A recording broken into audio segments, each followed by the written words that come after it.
Ladies and gentlemen, if you're looking for old emails in Outlook, I'm going to show you how to find them instantly.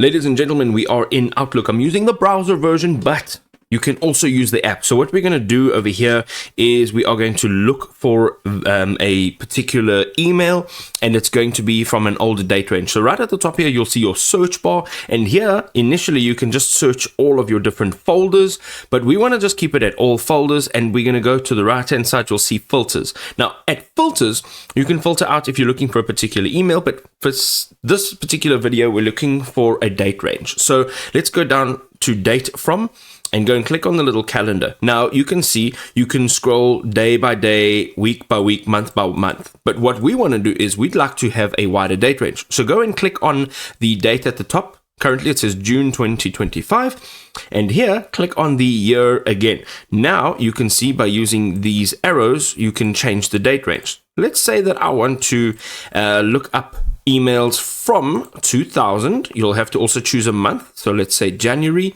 and let's say the 1st of January. So the 1st of January 2000.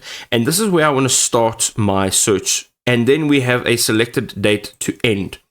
So we can go again, that same method. We're going to click on the month and year, and then on the year. And now you can choose a date method or a date range here. Excuse me. So here, we want to maybe choose, let's say perhaps 2020 or 2010, 2015.